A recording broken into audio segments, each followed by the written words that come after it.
Brandy Bruno has it all. She's tall, poised, and beautiful.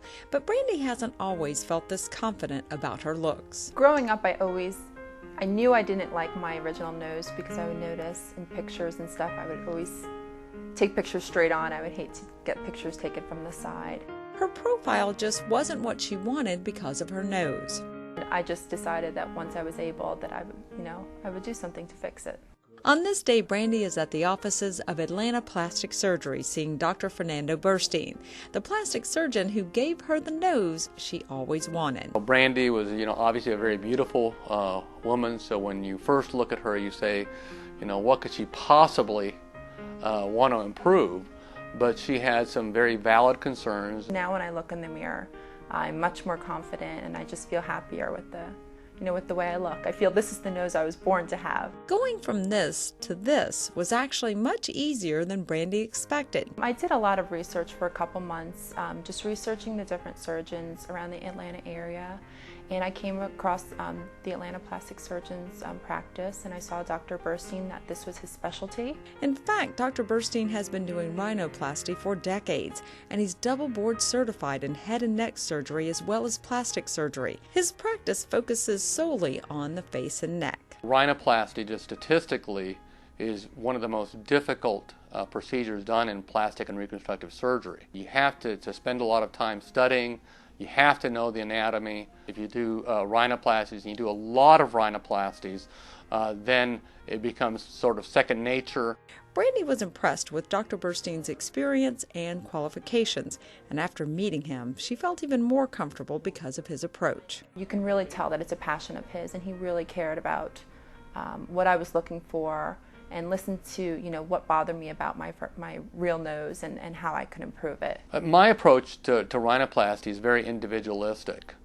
So I try to custom order the rhinoplasty for the patient's needs and desires. Do you have any trouble or problems? Part of that custom approach includes careful communication. So I typically will take someone like Brandy and say, let's go up to the upper third of your nose, the middle third, and then the lower third, and let's talk about each area separately, and you tell me about what you like and what you dislike from the front, from the side. The next step was to translate the conversation to the computer. We actually imaged her own face and her own nose. It was really neat. I've never seen anything like it. He would take pictures, and then he could actually use his pen on the computer to monitor and edit it to show me what it could look like. And then we can manipulate the nasal pyramid to see if we can't get a look that's close to what she is looking for. And we would just tweak it back and forth. If I told him I wanted a little bit more of a little tip on the top, and he was able to draw that in. And that's the best way to communicate, both verbally and visually. No, it came out exactly the way he drew it. I think it looks identical. Once the drawing is exactly what Dr. Burstein and his patient design, he uses the image during surgery. I actually take the photograph that they generate from their computer imaging, and I put it right next to their face during surgery. And he really works with you, to create, a nose of your dreams. When you come in and you meet him and you talk to him, he's a doctor that really listens to what you're looking for.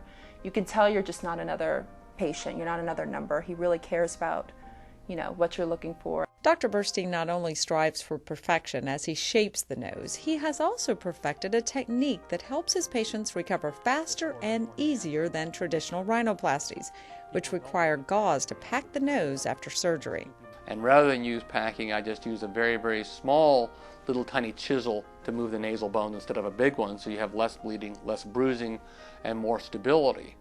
And instead of using the packing to stop the bleeding, I actually use sutures that are dissolvable. Brandy says her recovery was amazingly easy. But surprisingly, the next day after the surgery, I was ready to get up and go. I was supposed to stay in the house for a week and just rest, and they tell you don't exercise and just take it easy. But I felt no pain. I barely had any bruising. You could barely see it. And I went out of the house the next day and just started going out and visiting friends and things because there was no pain. I never took pain medicine or anything. It's not your mother's rhinoplasty. Now the procedure is done under a general anesthetic. It's relatively painless. The recovery is fairly quick, and the results are fairly predictable. Brandy is thrilled with her results and hopes others who have been afraid of the recovery will learn from her experience. I'm ecstatic about my decision. I don't think, I would never go back. I love my new nose. I think it was the perfect decision. I went about it the right way. I did a lot of research. I made sure that I chose the doctor that was right for me and that understood what I was looking for.